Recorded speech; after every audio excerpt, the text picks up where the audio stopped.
Agora vamos lá, a gente quando pensa em saúde sempre procura trazer muita excelência para esclarecer detalhes, para nos ajudar a entender melhor o funcionamento do nosso corpo.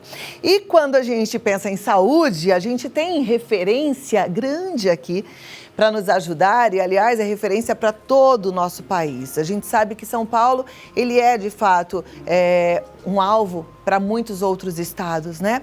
E quando a gente fala em vacinação, por exemplo, o estado de São Paulo é referência no país todo e até em muitos outros países. Só contra a Covid-19 foram aplicadas mais de 120 milhões de doses em tempo recorde. Estamos saindo de uma crise muito grave na saúde, com milhões de pessoas afetadas, mas a gente pode falar graças à vacinação e o apoio da população, a gente já melhorou muito. E saindo dessa pandemia, infelizmente, a gente já se deparou com uma outra enfermidade e que tem assustado. Vocês já devem ter ouvido falar da monkeypox ou varíola dos macacos, né? Eu sempre fico estudando, querendo entender, mas hoje a gente tem uma fonte segura para entender o que de fato é isso, como é que pode afetar a nossa vida, quais são os cuidados que a gente tem que tomar, tá? Então, hoje a gente recebe com muita alegria ele que é médico do Instituto Emílio Ribas, médico do Hospital Israelita Albert Einstein, mestre em doenças infecciosas e secretário de Saúde do Estado de São Paulo, Dr. Jean Gorenstein. Falei certo. Certíssimo. Seja muito bem-vindo. Obrigado. Uma alegria te receber, estou muito honrada. Obrigada pelo seu tempo aqui conosco. Muito obrigado. Te convido para sentar, doutor, para a gente começar pelo convite, esse um assunto. prazer aí poder estar com você e com todos os telespectadores que estão aí em casa. Imagina, para a gente realmente foi o que eu falei, né? A gente vai ter informação direto de uma fonte muito segura, porque eu sei que além de um excelente médico, o senhor estuda o tempo inteiro para trazer, não só para o estado de São Paulo, mas como referência para o Brasil todo, soluções assertivas, né? Bom, vamos começar pela vacinação. A vacinação da Covid-19, a gente acabei de falar, né? Foi realmente um grande exemplo, mas a gente continua, a gente não para. Sem dúvida, a importância da vacinação da Covid-19 foi extremamente necessária para que nós pudéssemos retomar a nossa vida normal, pudéssemos estar aqui sem máscaras, mas protegidos e imunizados. O Estado de São Paulo, se fosse um país, seria o primeiro país no mundo, no ranking, de que mais vacinou. Nós atingimos, já em setembro do ano passado, o primeiro lugar desse ranking, vacinando mais de 90% da população. Agora estamos com 96% da população integralmente vacinada a partir de 3 anos de idade. Quer dizer, mostrando aí sim a importância da vacinação como algo de proteção para essa doença que impactou sobremaneira as condições, infelizmente, sanitárias, não só do país, mas do mundo. Apesar da gente ter toda essa comprovação e ter esses números, né, dados que comprovam essa eficiência, ainda existem pessoas que têm medo. Hoje mesmo eu estava lendo algumas notícias e as pessoas alarmando a possibilidade de riscos pós-vacina. Esses riscos são reais ou isso é fake news? Infelizmente, algumas pessoas divulgam informações que não são informações verídicas, corretas, e a gente não sabe o propósito e não quer nem saber. Até porque nós precisamos e temos como obrigação levar a informação. As vacinas são absolutamente seguras, todas elas, independente qual foi o tipo de vacina, o vetor que foi usado, a forma de manipulação, são vacinas que passaram por avaliações clínicas com testes que foram realizados e mostraram claramente em vivo, ou seja, na nossa população, do mundo, o quanto elas são protetoras, o quanto os efeitos colaterais das vacinas são mínimos perto do risco de realmente essas pessoas terem se infectado. Então, seguramente, são vacinas que foram avaliadas no ponto de vista desses testes e que dão total segurança à nossa população. Um argumento que as pessoas usam muito para colocar em xeque a seguridade da vacina, a segurança da vacina, é o fato de que, poxa, não tivemos tempo hábil para ver os resultados lá na frente. No entanto, a gente sabe que o mundo todo, o mundo científico se envolveu, né, para que essas vacinas aparecessem e viessem trazer para a gente esperança.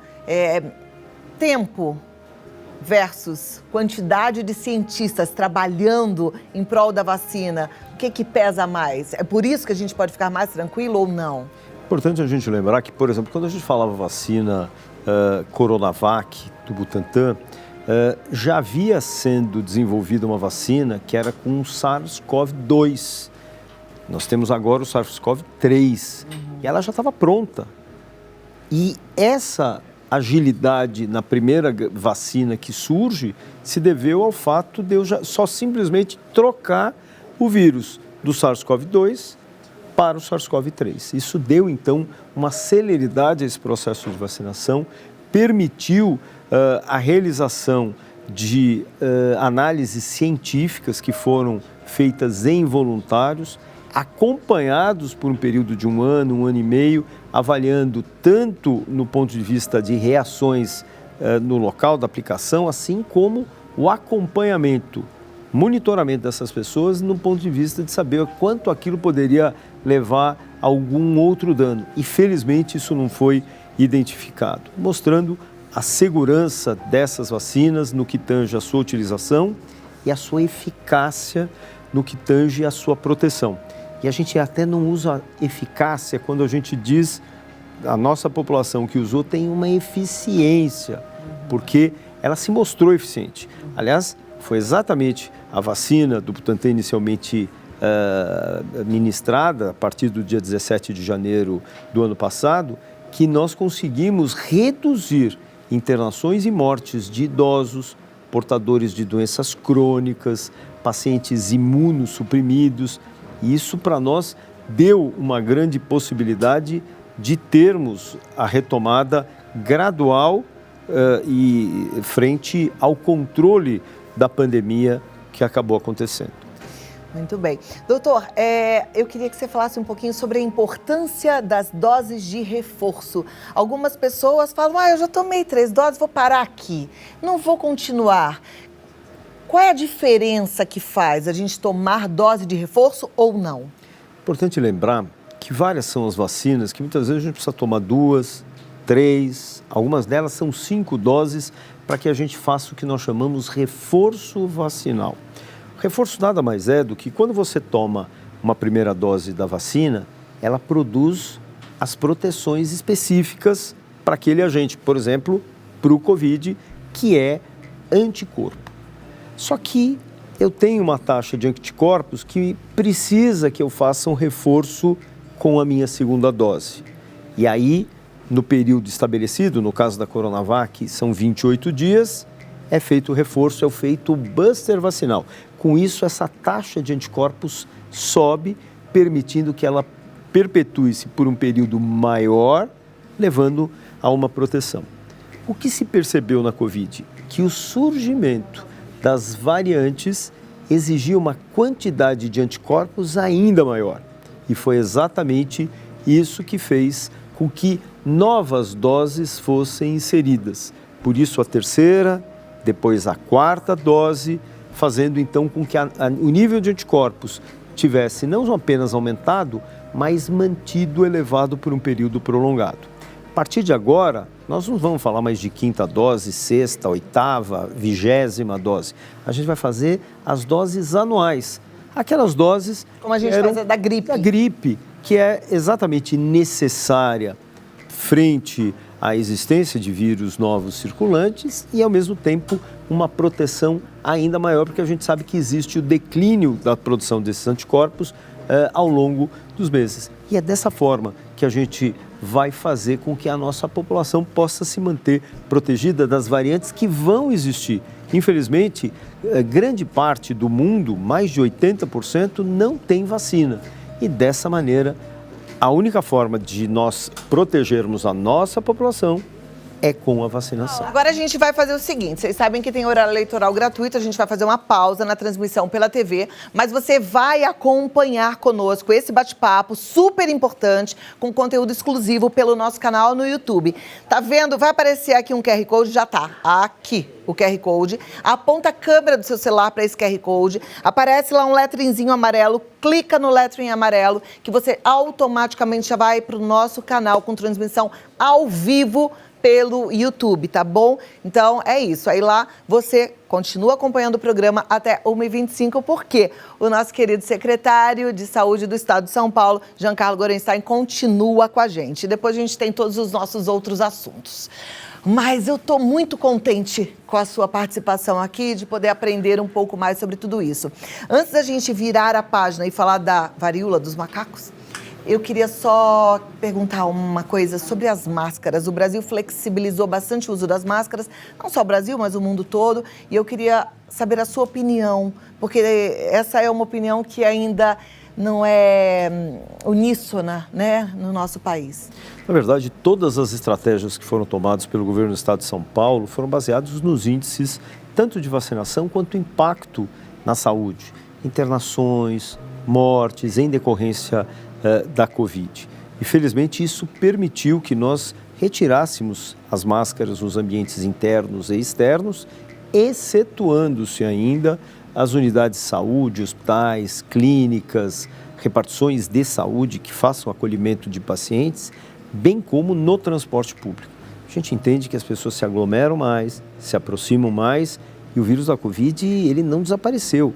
Ele está conosco, assim como desde 2009 o vírus da gripe chegou também para ficar, o H1N1, que é o vírus da gripe suína, ele veio para ficar.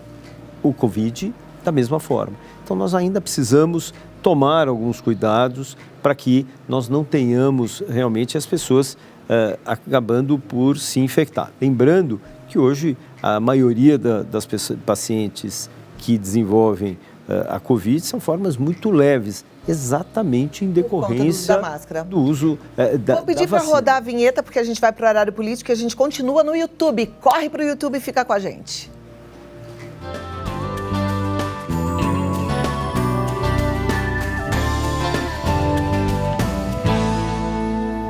Vamos lá, vamos continuar então o assunto. A gente estava finalizando sobre o uso da máscara e, de fato, ainda é um item de segurança em locais fechados de aglomeração, não é? Sem dúvida. Então, locais em que circule mais vírus, especialmente o vírus da Covid, como hospitais, clínicas, é fundamental a obrigatoriedade. Aí nós mantivemos a obrigatoriedade, assim como também no transporte público. Então, em ônibus, em trens, em metrô, uma vez que as pessoas se aglomeram mais, não existe o distanciamento e a chance da disseminação de vírus respiratórios, incluindo o Covid, acaba existindo. Por isso, essa nossa atenção.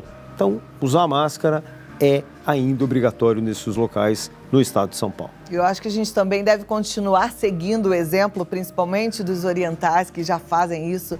Você está se sentindo mal, está resfriado, está gripado, está com qualquer suspeita de Covid ou de gripe ou qualquer outra virose, máscara, né? Você usa máscara para proteger os demais. Isso é uma atitude de amor, né? Sem dúvida. A gente percebeu que isso é cultural nos países asiáticos, especialmente no Japão, mas é natural que as pessoas passaram a adquirir isso usando a sua máscara quando elas obrigatoriamente precisem circular por alguma necessidade, mas elas acabam respeitando ao próximo. Isso é algo bastante importante. Perfeito. Agora vamos falar um pouquinho então da varíola dos macacos.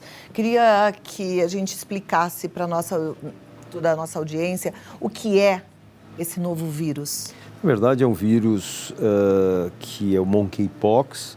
Ele recebe erroneamente essa varíola dos macacos porque houve um pequeno surto em alguns macaquinhos que eram mantidos em laboratório na Europa na década de 50. E aí virou a varíola dos macacos, que é uma prima da varíola humana, não é o mesmo vírus, e que existia de uma forma que nós chamamos endêmica, ou seja, numa determinada região restrita, especialmente na África Central, Congo, e tinham algumas pessoas que desenvolviam quadros, mas muito mais leves. O que se percebeu agora, especialmente no primeiro trimestre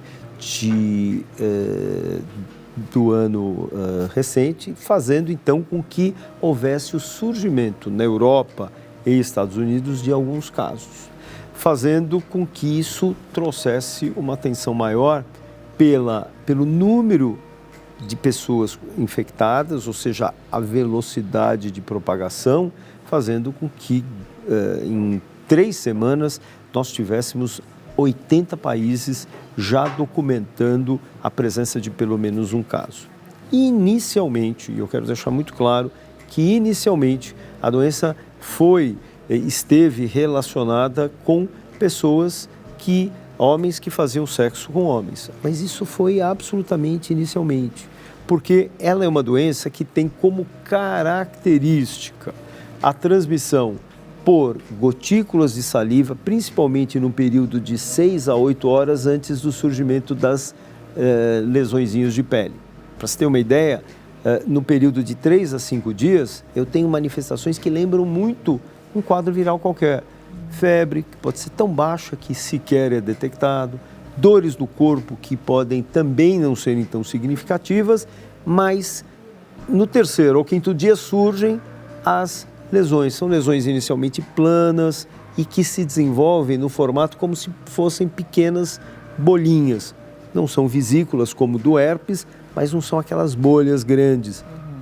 E elas têm uma característica: coçam e doem. Geralmente começando seja pela cabeça ou a região genital ou em áreas extensoras como, por exemplo, nas mãos.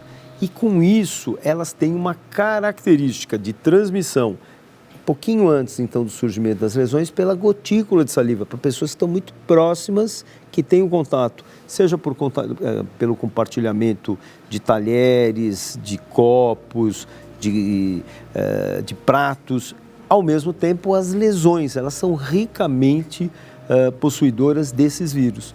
O resultado disso é que o compartilhamento de toalhas, roupas ou o contato íntimo, no abraço, mesmo na relação sexual, é uma forma de transmissão. Por isso, essa disseminação. A partir de então, nós passamos a ter homens, mulheres, crianças sendo acometidas exatamente pela forma de contaminação. E quem são essas pessoas que acabaram se infectando? São pessoas que estão no seu círculo próximo, geralmente no círculo familiar, por esses compartilhamentos.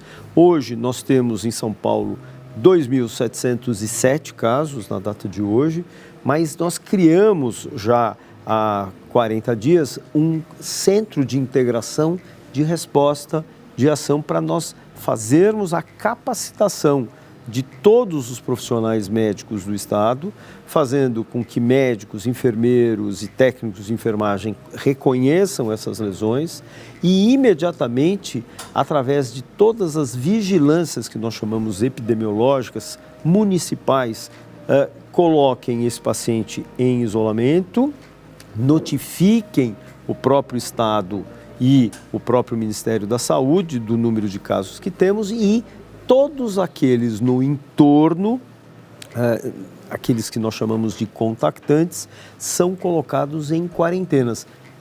São mantidos também, portanto, nessa quarentena, acompanhados por médico a cada 24 horas, dando a tranquilidade que após um período que nós chamamos um período de incubação, se eles não desenvolveram doença, eles podem sim sair dessa quarentena e retomar as suas vidas. Nós despolarizamos um número de hospitais, 93 hospitais, para acolher esses pacientes em casos de agravo, principalmente naqueles que têm algum problema na sua imunidade, por exemplo, tratem com corticoide, façam tratamento quimioterápico, enfim, que baixe a sua imunidade.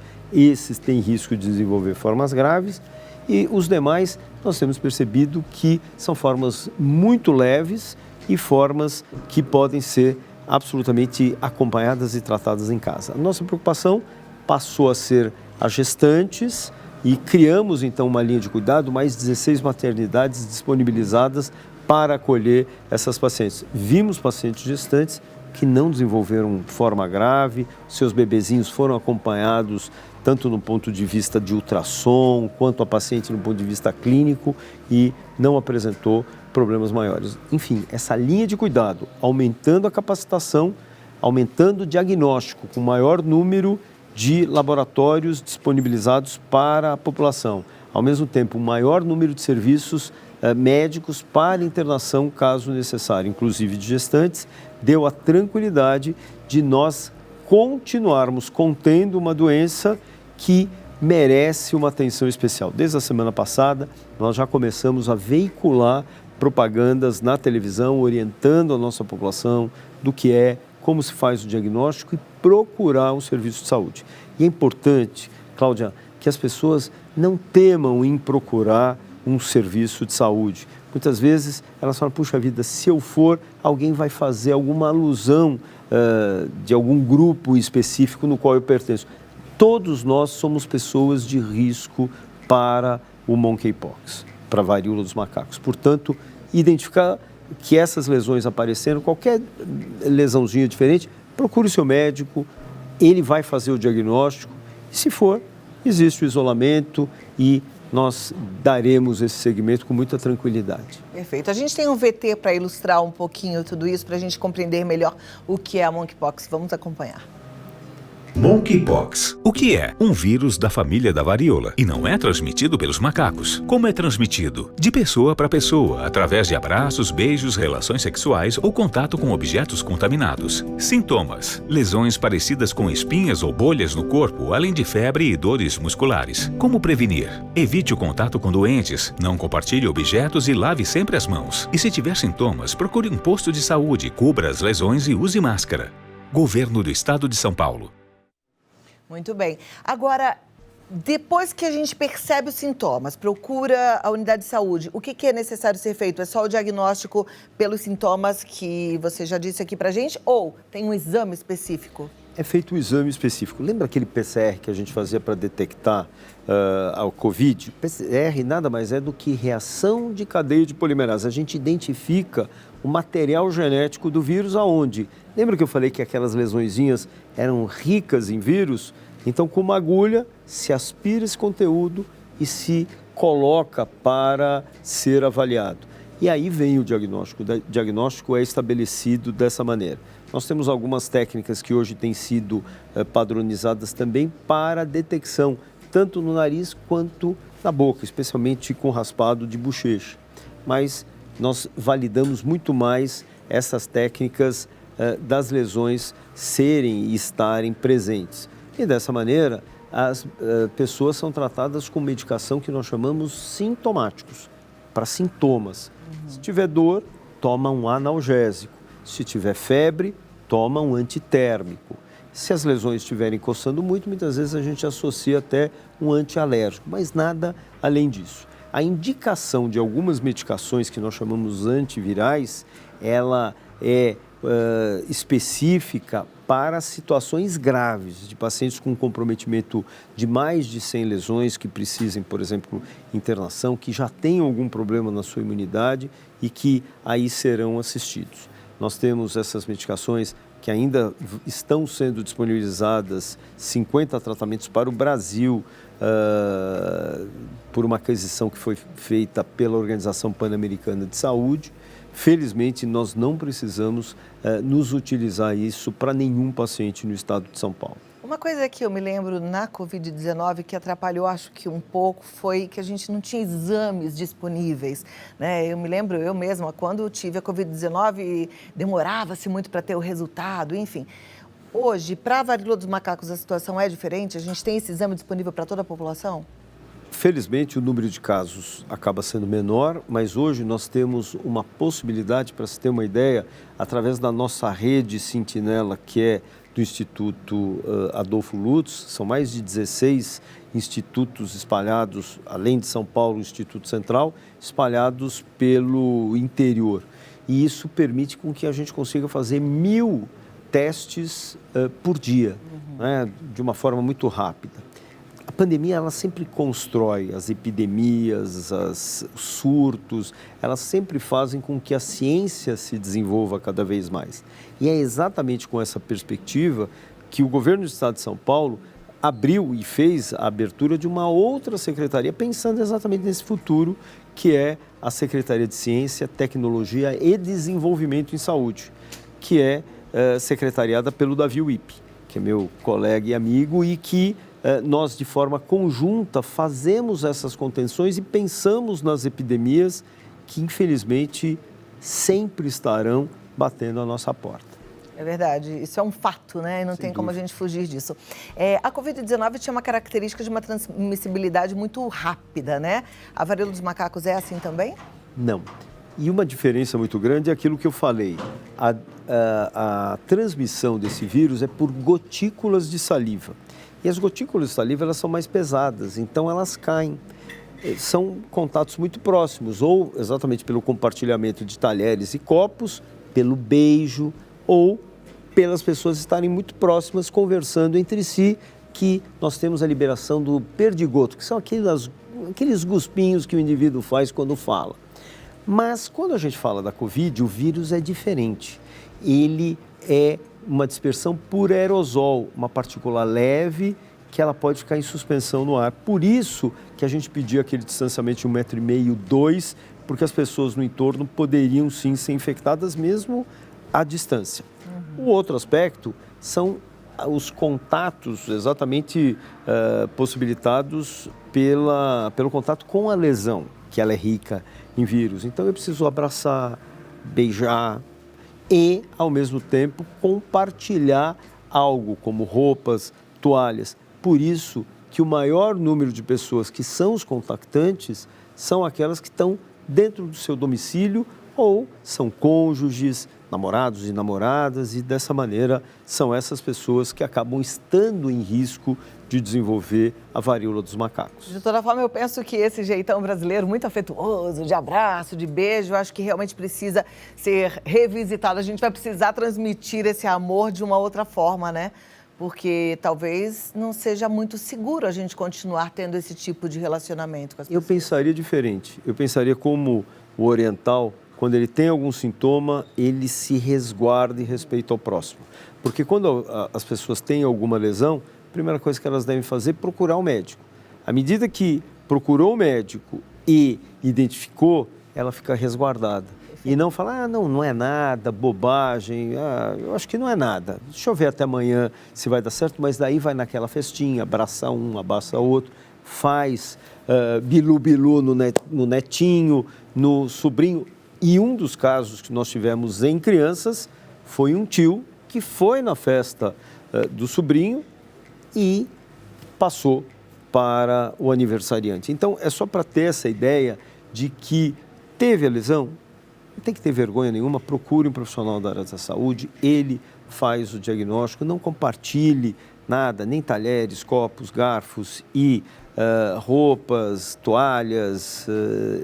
O cuidado também com as roupas de cama acabam sendo importantes. Muitas vezes a pessoa fala, não, tudo bem, eu não tenho contato nenhum, mas manda a roupa de cama para lavar para alguém, alguma funcionária de casa, mãe, e aí o risco desse contato também passa a ser grande. Então, manipular essas roupas desse paciente também deve ser feita com luva e, na proximidade, com máscara, aquela máscara cirúrgica normal. Não precisa ser a máscara N95, que é aquela de alta eficácia e eficiência. Perfeito. Como é que é a apresentação da forma mais grave da varíola dos macacos? Geralmente, a forma mais grave, ela se dá naqueles pacientes com alguma alteração na sua imunidade, mas o que chama realmente a atenção é o número de lesões. Geralmente maior do que 100 lesões, quer dizer, um número de lesões considerável, com riscos de complicação. Uma das grandes complicações é uma complicação pulmonar, uma pneumonite, uma inflamação no pulmão causada por esse vírus. Ela pode levar a óbito? Nós tivemos 6 casos de morte no mundo, um deles aconteceu em Minas Gerais, um paciente que já tinha alteração da sua imunidade, que fazia tratamento quimioterápico, então acabou sendo predisposto a ter mais lesões com gravidade ainda maior. Ok. Ok, a gente tem que aprender, tem que ficar atento, mas eu gostei muito do recado que a gente acabou de ouvir do Dr. Giancarlo, que é da gente se cuidar. A gente não precisa mudar o nosso jeitão, mas a gente precisa ter mais amor ao próximo, percebeu alguma coisa, parar de ter medo e realmente tomar as providências, que é buscar um atendimento de saúde e usar máscara, né? Isso é importante. Doutor, temos perguntas, porque a gente também está transmitindo esse bate-papo. Aliás, muito agradável, muito obrigada mais uma vez pelo nosso canal no YouTube. Eu vou abrir espaço para a gente responder diretamente ao internauta. A gente vai colocar aqui na tela, então pode soltar aqui na tela. É da Paula, ela mandou pelo Instagram e ela quer saber, secretário, qual é o meu papel como cidadão quando vejo ou ouço fake news relacionadas à vacinação ou à varíola dos macacos? Acho que qualquer informação que a gente recebe, muitas vezes a informação vem de alguém que a gente... Quem é essa pessoa? Então, eu acho que a primeira questão é: quem está me passando essa informação? É alguém da área da saúde? É alguém que eu possa confirmar essas informações? Confirme essas informações. Não passe essas informações adiante se você não checar realmente aquela origem. Porque é dessa maneira que a gente barra e impede que pessoas nossas, que é natural, a gente recebe uma informação de forma automática, a gente já joga naqueles nossos grupinhos, principalmente o grupinho da família, levando a pânico. E nós temos então que nos frear, olhar, principalmente essas que coloquem proibições de vacina, riscos de se tomar vacina, ou dos riscos de disseminação rápida de alguma doença, ou essa doença estabelecida para um grupo específico. Infelizmente, a varíola dos macacos ela teve essa questão voltada a um grupo só. Uma conotação terrível, né? Essa informação ela é muito ruim, porque a maioria das pessoas fala, bom, então eu não tenho risco, e nós estamos vendo que a maioria também hoje... tem um preconceito horrível em relação a um grupo de pessoas que sem não dúvida, merecem. e que não merecem, que já têm outros preconceitos e que não precisam mais. Então, dessa maneira, eu acho que é fundamental que nós estejamos muito atentos a essa informação e que não sejamos nós a disseminar essas informações distorcidas e inverídicas, para não usar o termo fake news. E dá um alerta para as pessoas que passaram, né? Eu gosto muito dos meus filhos que eles falam, vó, isso é fake, vó, isso é fake. Tem que avisar, né? Porque senão eles continuam passando, então tem que ser avisado. Vamos passar para a próxima pergunta. Obrigada, Paula, pela sua participação. A Eliana Pellegrini, ela quer saber, via YouTube, gostaria de saber sobre a 4ª dose, do perigo ou não de ter uma trombose. Tomei duas doses da AstraZeneca e uma da Pfizer. As 2 primeiras passei muito mal, então penso seriamente em não tomar a 4ª dose. De forma alguma, faça a imunização correta. 4 doses, ela dá a proteção, aquilo que eu falei, de elevar a taxa de anticorpos, se manter por um período prolongado e permitir que nós estejamos protegidos das variantes. Lembra que eu falei que grande parte do mundo não está protegida? E a gente vive num mundo globalizado. Em algumas horas, o indivíduo pega um avião do continente europeu ou americano e chega aqui trazendo essas variantes. A única forma de nós estarmos protegidos é com a vacinação. E falando nisso, né, nesse mundo globalizado e andar de avião, nos aviões já está liberado o uso da máscara, né? Não se usa mais máscaras no avião e a gente ouve que é porque tem o filtro EPA, que realmente filtra. Isso é seguro? A gente pode confiar? Isso é absolutamente seguro. Primeiro que as aglomerações elas não ocorrem. Mesmo ainda hoje, para as pessoas saírem da aeronave, são feitos pequenos grupos, se evita as aglomerações, aquelas aglomerações que se via anteriormente, mas esse filtro EPA, ele renova de uma forma muito rápida o ar de toda a aeronave, purificando e impedindo o risco de disseminação de doenças. Ok. Vera Helena, via YouTube, pergunta, não tomei a 4ª dose, passei muito mal. Ainda vale a pena tomar, mesmo fora do prazo? Eu estou em tratamento na remissão de câncer de mama. Então, aí deve tomar mais uma indicação para se tomar a vacina, está em remissão de uma doença oncológica e com isso a proteção dos quadros virais são fundamentais não só para a Covid, mas também lembrando da gripe. Nós estamos vivendo de forma extemporânea temperaturas muito baixas. E é natural que as pessoas se aglomerem mais. Mas é importante que você, Vera, que mesmo estando imunizada e vai se imunizar de forma adequada agora com a 4ª dose, em ambientes com aglomeração, mantenha o uso de máscara. Independente, num shopping, numa loja, isso vai te dar uma tranquilidade maior. A gente sempre faz essa orientação que a obrigatoriedade é nas áreas de saúde, nos ambientes de saúde e no transporte. Mas para aquelas pessoas que têm algum problema na sua imunidade, façam uso de corticoide, idosos, gestantes, que usem a máscara nesses ambientes mais aglomerados, mascarazinha cirúrgica, dando então uma tranquilidade de não serem realmente infectados. Com certeza. A gente pode tomar as 2 vacinas no mesmo dia? Da gripe e da Covid, pode. Só as crianças têm que um prazo, então isso é feito uma orientação por quem estiver vacinando. Mas para os adultos, o uso concomitante das 2 doses de vacina pode ser feita sem qualquer problema. Uma em cada braço. Uma em cada braço. Foi assim que eu tomei. Da minha última, que já foi a 4ª dose, foi assim. Ronaldo via Instagram. Meu filho está com algumas feridas na pele. Devo mandá-lo para a escola? Corre o risco de ser a nova varíola? Como proceder? Pois é sempre bom. Lesõezinhas na pele, quanto tempo está essa lesão? Porque é sempre importante. Muitas vezes pode ser um quadro alérgico, já vem se arrastando há um tempo.